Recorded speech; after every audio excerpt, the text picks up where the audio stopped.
The morning sunlight poured through the kitchen window, casting a warm glow over the modest but cozy space. Sean leaned against the counter, cradling a steaming mug of coffee, while Bailey, their ever-energetic golden retriever, sprawled at his feet. Maggie bustled around the kitchen, humming softly to herself as she assembled their usual weekend breakfast: fluffy scrambled eggs, crispy bacon, and toast with just a touch of honey. Sean smiled, watching her move with practiced ease.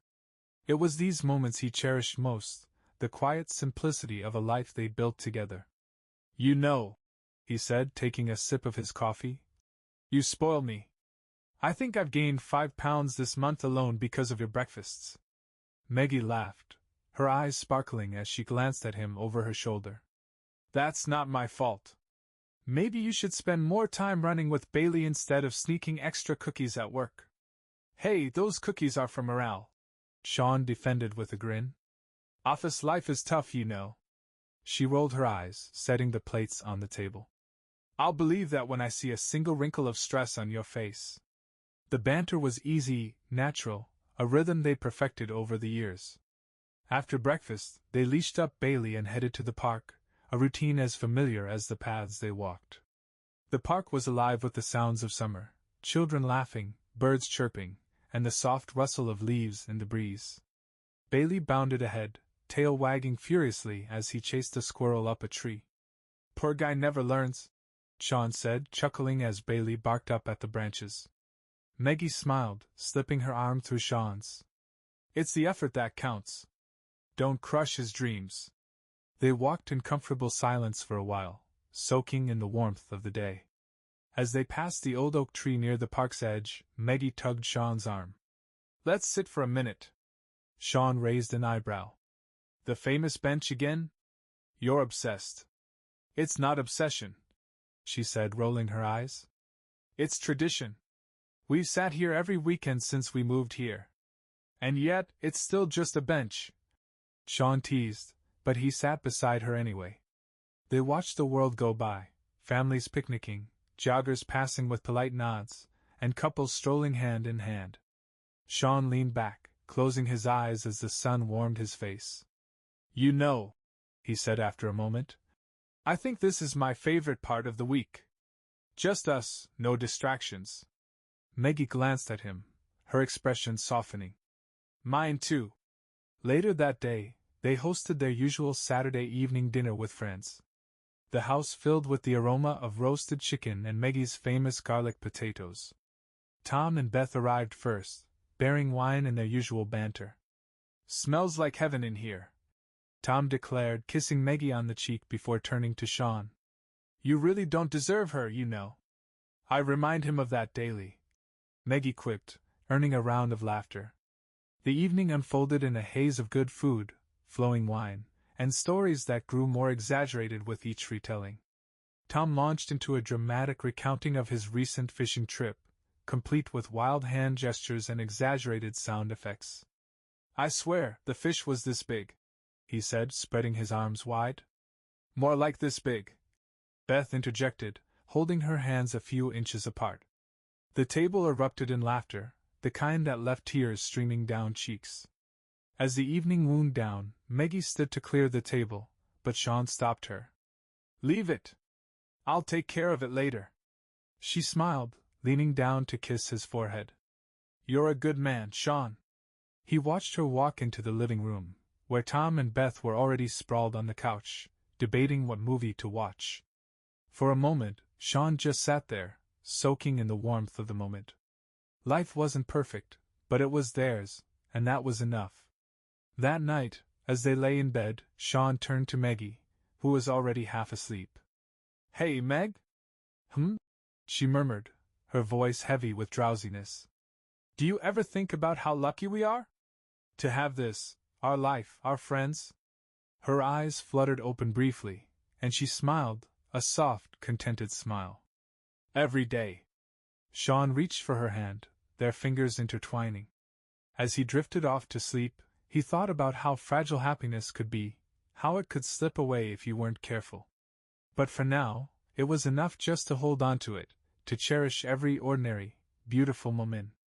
The afternoon air was heavy with the lazy hum of summer, and Sean had decided to take a detour on his way home from the hardware store. He had left Maggie at home, her hair pulled into a loose ponytail as she sketched at the kitchen table, Bailey curled at her feet. It was a picture of serene domesticity, one that always made Sean feel quietly content. As he drove through the quaint streets of their town, he decided to stop at the cafe on Main Street to pick up Maggie's favorite peach pie, a small surprise to brighten her afternoon. He could already picture her smile, the way her face lit up at thoughtful gestures. It was one of the countless things he loved about her. The cafe was bustling when Sean pulled into a parking spot across the street. The outdoor patio was filled with patrons enjoying iced coffees and summer desserts, their laughter mingling with the faint strains of jazz drifting from the speakers. Sean scanned the tables casually as he reached for his wallet, his gaze drifting over the familiar scene. And then he froze. There, at the farthest edge of the patio, he saw her. Maggie. She was seated with a man, a tall, broad-shouldered man whose dark hair caught the sunlight as he leaned closer to her. His hand rested lightly on her arm, a touch that seemed far too intimate to be casual. Sean's breath caught in his throat, his hand hovering over the door handle. It wasn't just the sight of her, it was the way she was looking at the man. Her head was tilted slightly, her lips curved into a soft, easy smile that Sean had always thought was reserved for him. The man said something, and she laughed, her laughter blending with the sounds of the cafe but cutting through Sean like a knife. For a moment, Sean thought he must be mistaken. Maybe it wasn't her. Maybe it was someone who looked like her. But then she brushed a strand of hair from her face in that familiar, absent-minded way, and Sean knew. It was Maggie. The pie forgotten, Sean sat frozen in his car, his mind racing. Questions collided in his head, each more unsettling than the last. Why was she here? Who was the man? And why did they look like a couple in love? The man leaned closer, his voice low, and Maggie laughed again, her hand brushing his as if by accident. Sean's stomach churned, a sickening mix of disbelief and anger rising within him. His hands gripped the steering wheel, the leather creaking under the pressure. He considered getting out of the car, marching across the street, and confronting her. But something stopped him, a hesitation born of fear, of not wanting to know the answers to the questions swirling in his mind. Instead, he sank back into his seat, his pulse pounding in his ears. The moment stretched on endlessly. Sean's heart ached as he watched them, his perfect life crumbling piece by piece in front of him. The cafe, once a place of warm memories and shared laughter, now felt like the epicenter of something dark and unfamiliar. Eventually, Maggie and the man stood. She picked up her bag, and he held the door open for her as they walked inside. Sean's chest tightened as they disappeared from view. He started the car and drove away, his knuckles white against the steering wheel. His thoughts were a tangled mess, each one louder and more accusing than the last.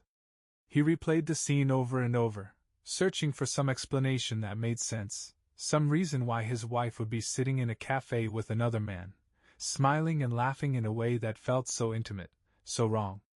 When Sean got home, Maggie was exactly where he had left her, at the kitchen table, sketchpad in hand, Bailey napping beside her. She looked up as he entered, her face lighting up in a way that felt painfully familiar. "Hey," she said cheerfully. "Did you get the paint?"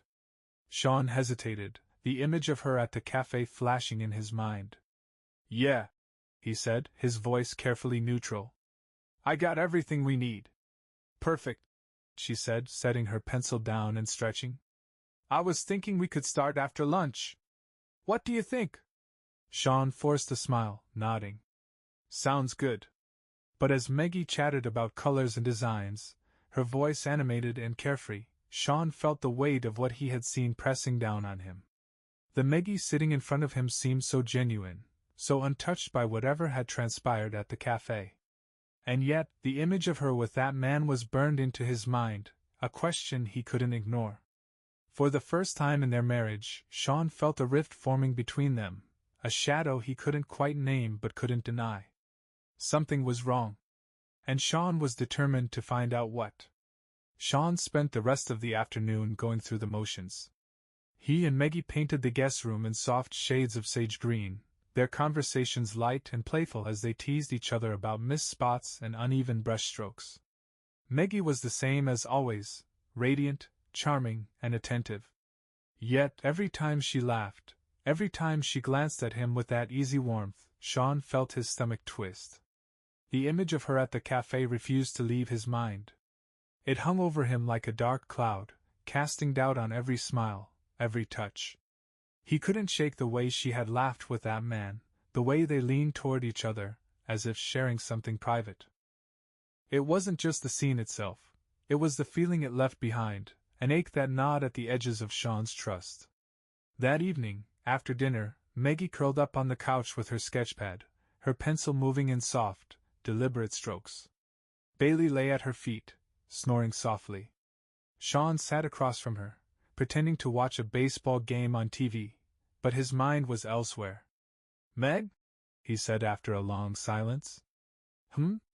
She didn't look up, her attention fixed on her drawing. "Did you go out today? While I was gone, I mean." She paused, glancing up at him with a curious smile. "No, why? You left me buried in my sketches, remember?" Sean forced a chuckle, but his chest tightened. "Just wondering. Thought I saw someone who looked like you downtown." Maggie laughed softly, shaking her head. "You and your doppelganger theories. You know, you've said that about 3 different people since we moved here." "Maybe," Sean said, shrugging. "But this one was uncanny. Same hair, same laugh, everything." She set her pencil down, looking at him with mock seriousness. "Are you sure you're not just seeing what you want to see? Maybe it's a sign you've been spending too much time with me." "I don't think that's possible," Sean said, managing a smile. But his words felt hollow, his mind still replaying the scene at the cafe. Maggie leaned back, stretching her arms over her head. "Well, if my twin's out there living her best life, good for her. But I promise you, I haven't left the house all day." Sean nodded, his throat tightening as he swallowed the rising tide of questions. She sounded so sincere, so completely certain. Was it possible he had imagined it? Mistaken someone else for her in a fleeting moment of distraction? And yet, the memory was vivid, sharp in its clarity. The way she had laughed, the way her hair glinted in the sun, the curve of her smile, it had been her. Sean was sure of it. But why would she lie? That night, as Maggie slept soundly beside him, Sean lay awake, staring at the ceiling. The weight of uncertainty pressed heavily on his chest. He thought about confronting her directly, about telling her exactly what he had seen and demanding an explanation. But the idea felt impossible. What if he was wrong? What if he accused her unjustly and damaged their relationship over nothing? Or worse, what if he was right? The thought made his stomach churn. He had always trusted Maggie implicitly. She was his partner, his confidant, the love of his life. To question her now felt like betraying everything they had built together. And yet, the image of her at the cafe wouldn't leave him, a haunting specter he couldn't escape. The next morning, Sean resolved to dig deeper. He needed answers, something concrete to either confirm or dispel his suspicions. After Maggie left for her morning yoga class, Sean drove to the cafe on Main Street. He parked across the street, his hands gripping the steering wheel as he scanned the patio. It was quieter than the previous day, only a few tables occupied. The man from yesterday was nowhere to be seen. Sean exhaled a shaky breath, a mix of relief and frustration. He walked into the cafe, ordering a coffee to justify his presence. As he waited for his drink, he glanced around, searching for anything that might offer a clue. The staff moved briskly behind the counter, their faces unfamiliar.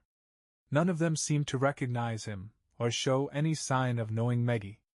When his coffee was ready, Sean stepped outside and took a seat at a corner table, his gaze drifting over the street.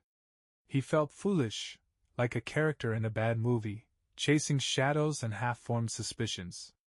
And yet, he couldn't let it go. As he sipped his coffee, a thought occurred to him: what if the cafe had cameras? Sean's pulse quickened at the possibility.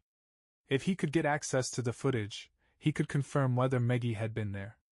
It wasn't a perfect solution, but it was a start. He finished his coffee quickly and walked back inside, approaching the counter with what he hoped was a casual smile. "Hey," he said to the barista, a young woman with bright red hair. "Quick question, do you guys have cameras outside?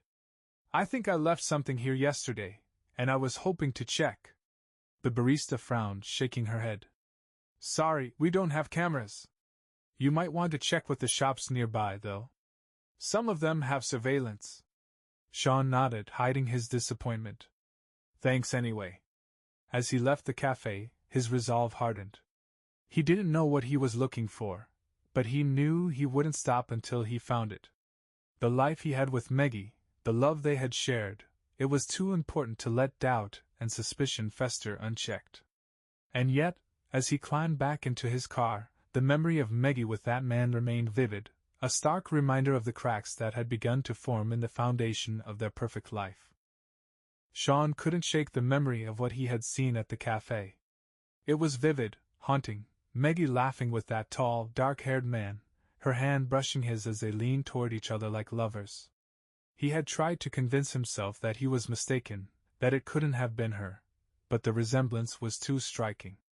Every glance at Maggie now was tinged with doubt, every smile of hers feeling like a question he couldn't answer.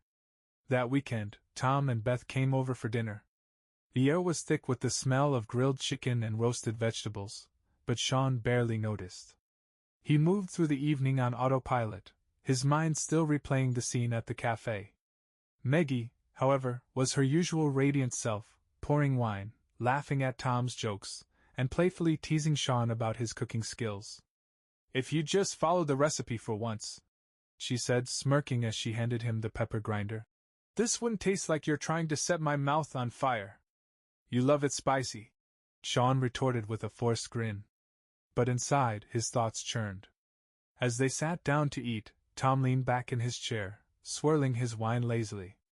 "You know, Maggie," he said, "Beth and I thought we saw you downtown the other day." Sean's fork froze halfway to his mouth. He glanced sharply at Tom, his pulse quickening. "Oh?" Maggie said lightly, her eyes curious. "Where was that?" "Near the cafe on Main Street," Beth chimed in, her tone casual but her eyes narrowing slightly. "You were with someone. Tall guy, dark hair, looked like you two were having a great time." Maggie's brows furrowed, her confusion evident. "The cafe? I haven't been there in weeks. Are you sure it was me?" "It had to be," Tom said, his voice firm. "We even waved, but you didn't see us." Sean's heart thundered in his chest as he studied Maggie's reaction. She seemed genuinely puzzled, her head shaking slightly as she laughed. "That's so weird. I swear, it wasn't me. Maybe someone who looks like me?"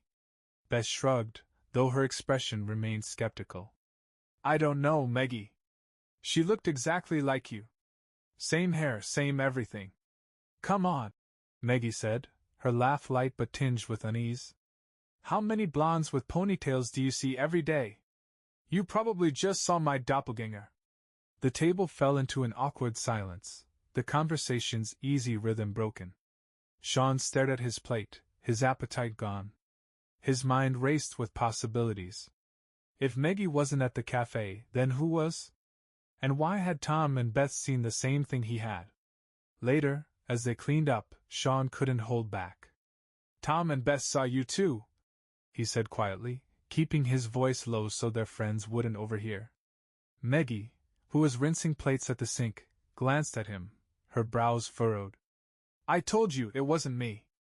I don't know what they saw, but it wasn't me." "They seemed pretty sure," Sean pressed, his voice rising slightly. "Tom said he even waved."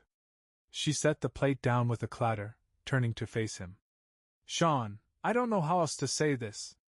It wasn't me. I've been home all week, except for yoga. Do you think I'm lying to you?" The question hung in the air, sharp and heavy. Sean hesitated, his jaw tightening. "I don't know what to think, Maggie. But if it wasn't you, then who was it?" Her eyes flashed with frustration, her tone biting. "I don't know, Sean. Maybe someone who looks like me. It happens, you know." Their voices must have carried, because Beth peeked into the kitchen. "Everything okay in here?" "Yeah," Maggie said quickly, her tone smoothing out. "Just debating who's responsible for loading the dishwasher." Beth laughed awkwardly, retreating back to the living room. Maggie turned back to the sink, her movements brisk, her shoulders tense. Sean watched her, torn between the urge to demand answers and the fear of what those answers might reveal. That night, Sean lay awake, staring at the ceiling as Maggie slept beside him. He replayed the evening over and over, trying to make sense of it all. If it wasn't Maggie at the cafe, then who could it have been? And why would she be with that man, looking so much like Maggie that even their closest friends were convinced? The doubt festered, growing stronger with each passing moment. Sean wanted to believe her, to trust the woman he had built his life with. But the seed of suspicion had been planted, and it was taking root, spreading like wildfire through his mind. As the clock ticked toward morning, Sean made a decision. He couldn't let this go. He needed to know the truth, no matter how much it hurt. Sean spent the next few days consumed by the mystery. Maggie's explanation, that it wasn't her at the cafe, might have satisfied most people, but Sean couldn't shake the feeling that there was more to the story. Tom and Beth's observations had only added fuel to the fire, and now Sean felt trapped between the woman he loved and the doubts that refused to let him rest. Maggie seemed unaffected, going about her days with the same cheerful ease that had always defined her. She didn't bring up the cafe again, and Sean didn't press her, at least not directly. But every smile, every casual touch, felt different now, as though a veil had dropped between them. On Wednesday, Sean decided to take matters into his own hands. He had a break in his schedule that afternoon, and instead of heading straight home, he drove to the cafe on Main Street. He parked across the street, his eyes scanning the patio for any sign of the tall man or the woman who looked like Maggie. The cafe was quiet, the tables mostly empty except for a few patrons sipping iced coffees and reading books. Sean stepped inside, the cool air a welcome reprieve from the heat outside. The barista behind the counter greeted him with a polite smile. "Can I help you?" she asked. Sean hesitated, then decided to take a chance. "Yeah, actually. I was here a few days ago, and I think I might have seen someone I know. A blonde woman, about this tall." He gestured vaguely. "Sitting outside with a tall guy, dark hair. Do you remember seeing them?" The barista frowned, her eyes narrowing in thought. "I see a lot of people come through here," she said slowly. "But that sounds kind of familiar. They were here a few times last week, I think." Sean's pulse quickened. "Do you know anything about them? Did they say anything?" She shook her head. "Not really. They just seemed close. Laughing a lot, you know? Sorry I can't be more help." Sean nodded, his throat tight. "Thanks anyway." As Sean left the cafe, his mind buzzed with questions. If it wasn't Maggie, then who was this woman who looked so much like her? And why had she been with that man? The barista's description matched what Sean had seen perfectly, but it didn't bring him any closer to the answers he needed. He drove aimlessly for a while, his thoughts spinning. Eventually, he found himself parked outside Tom and Beth's house. Sean wasn't sure why he had come. Maybe he needed validation, or maybe he just needed someone to talk to who wasn't Maggie. Tom opened the door, a beer already in hand. "Sean! What's up, man? You look like you've seen a ghost." Sean forced a smile. "Something like that. Got a minute?" "Of course," Tom said, stepping aside. "Come on in." They sat in the living room, the faint sound of a baseball game playing in the background. Sean explained what he'd seen at the cafe, how it matched Tom and Beth's story, and how Maggie had insisted it wasn't her. Tom listened carefully, his brow furrowing as Sean finished. "Look," Tom said, leaning back in his chair. "I know what I saw. Beth and I both do. If Maggie says it wasn't her, maybe it wasn't. But man, I swear, it looked just like her. That's what's driving me crazy," Sean admitted. "It wasn't just me. You saw it too. How could it not be her?" Tom sighed, taking a sip of his beer. There's only one way to find out, Sean. You've got to ask her again. Really ask her. And this time, don't hold back. That evening, Sean came home to find Maggie in the kitchen, stirring a pot of pasta on the stove. She turned and smiled when she saw him. Hey! You're home early. Sean felt a pang of guilt, but he pushed it aside. Yeah, I thought we could have dinner together. Just us. Her smile widened. That sounds perfect. They ate in relative silence, Sean's thoughts churning as he watched Maggie. She seemed so genuine, so at ease. It was almost enough to make him doubt himself. Almost. After dinner, as they cleared the table, Sean decided it was time. He set the plates down and turned to face her. Maggie, we need to talk. Her hands paused mid-reach for a dish. Okay, she said slowly, her brow furrowing. What's wrong? He took a deep breath, his heart pounding. I went back to the cafe. Her expression didn't change, but her eyes darkened slightly. Why? I needed to know, he said. I asked the barista about what I saw, about the woman who looked like you.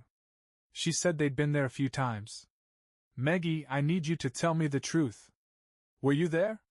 Maggie set the dish down carefully, her shoulders stiffening. Sean, I've already told you, I wasn't there. I don't know who you saw, but it wasn't me. You have to understand how this looks. Sean pressed, his voice rising slightly. Tom and Beth saw it too. They were convinced it was you. Her jaw tightened, her voice sharp. So now my friends think I'm lying too? Great. It's not about that, Sean said, trying to keep his tone steady. It's about what I saw. What they saw. If it wasn't you, then who was it? Maggie stared at him for a long moment, her eyes blazing with frustration. I don't know, Sean, she said finally, her voice low and firm. But I'm telling you the truth. If you can't believe me, then what are we even doing here? The weight of her words hung between them, heavy and suffocating. Sean wanted to believe her. He needed to believe her. But the doubts lingered, coiled tight in his chest like a serpent waiting to strike. And as Maggie walked out of the room, leaving Sean standing alone in the kitchen, he realized that the cracks in their relationship had deepened into something far more dangerous. Something he wasn't sure they could repair. The tension between Sean and Maggie had grown unbearable. Days passed in uneasy silence, the warmth of their home replaced with a chill that neither of them could ignore. Sean felt trapped, torn between his love for Maggie and the haunting doubts that refused to leave him. And Maggie, though trying to maintain her usual cheerfulness, had grown quieter, her smiles no longer reaching her eyes. It wasn't until Friday evening, as Sean sat alone in the living room staring at the glow of the muted television, that everything changed. His phone buzzed on the coffee table, the name Tom flashing on the screen. He picked it up, his voice heavy with exhaustion. Hey, Tom. What's up? Tom's voice was breathless, as if he had just run a marathon. Sean, you're not going to believe this. Beth and I were at the farmer's market today, and we saw her. The woman who looks like Maggie. Sean bolted upright, his heart racing. What? Are you sure? Positive, Tom said, his tone firm. We even talked to her. You talked to her? Sean's voice cracked, a mix of disbelief and urgency. What did she say? That's the thing, Tom replied, his voice dropping to a whisper, as if sharing a secret. Her name's Kate. And Sean, she said she's Maggie's sister. Sean felt the world tilt beneath him. Her sister? He repeated, barely able to process the words. Maggie doesn't have a sister. Well, apparently she does, Tom said. Kate said they were separated at birth, adopted by different families. She didn't even know Maggie existed until recently. Sean's mind raced, piecing together the fragments of the mystery. The resemblance, the cafe, the man, suddenly, it all began to make sense. Where is she now? He asked. She's staying at a bed and breakfast just outside town, Tom said. Sean, you need to talk to Maggie about this. Sean hung up without another word, his thoughts a whirlwind. He found Maggie in the kitchen, chopping vegetables for dinner. She looked up as he entered, her expression wary. Sean, if this is about. I need to ask you something. He interrupted, his tone urgent. Do you know someone named Kate? Maggie blinked, her knife pausing midair. Kate? She repeated, confusion clouding her face. No. Why? Sean hesitated, searching her eyes for any hint of deception, but all he saw was genuine bewilderment. Tom and Beth ran into her today. She looks just like you, Maggie. And she says she's your sister. Maggie's knife clattered onto the cutting board. What? She whispered, her face paling. That's impossible. She said you were separated at birth. Sean pressed. Adopted by different families. She didn't even know about you until recently. Maggie sank into a chair, her hands trembling. I don't know what to say. My parents never told me anything like that. I don't even know if it's true. There's only one way to find out, Sean said, his voice softening. We need to talk to her. The next morning, they drove to the bed and breakfast Tom had mentioned. The building was charming, with ivy climbing up its brick facade and flower boxes blooming under the windows. Sean's heart pounded as they approached the front desk. We're looking for someone named Kate, Maggie said, her voice shaking slightly. She might be staying here. The receptionist smiled warmly. Room 12. She's out on the patio right now. Just head through those doors. Sean and Maggie followed the directions, stepping onto a sun-dappled patio where a few guests lingered over breakfast. And there, at a small table near the edge of the garden, sat Kate. Sean's breath caught as he saw her up close. The resemblance was uncanny, her golden hair, the shape of her face, even the way she tilted her head as she read a book. It was like looking at an alternate version of Maggie. Kate glanced up, and her eyes widened as they locked onto Maggie. Slowly she stood, her hands trembling at her sides. Maggie? She said, her voice barely above a whisper. Maggie froze, her face a mixture of shock and disbelief. How do you know my name? Kate's lips parted, but no words came. Instead, she reached into her bag and pulled out an old, weathered photograph. She handed it to Maggie with shaking hands. Maggie stared at the photo, her breath hitching. It was an image of two newborn babies, swaddled in matching blankets. On the back, in faded ink, were the words, Catherine and Margaret, June 14th. I found this in my adoptive parents' belongings after they passed, Kate said, her voice breaking. I didn't know what it meant until I started digging. Maggie, I think we're twins. Tears streamed down Maggie's face as she looked up from the photo. This can't be real, she whispered. How could my parents never tell me? Sean stood back, his chest tight as he watched the two women, so similar yet so different, begin to piece together the story of their shared past. The tension and suspicion that had plagued him for weeks melted away, replaced by awe and relief. Kate reached out hesitantly, and Maggie took her hand. I've been looking for you, Kate said softly. I've been looking for so long. Maggie nodded, her tears falling freely now. I didn't even know I needed to be found. As the sisters embraced for the first time, Sean felt a weight lift from his shoulders.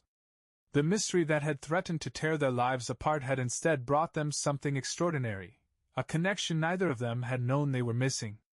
For the first time in weeks, Sean smiled. The cracks in their life had been filled, not with answers, but with something far more meaningful, the discovery of a bond that had been waiting to be uncovered all along.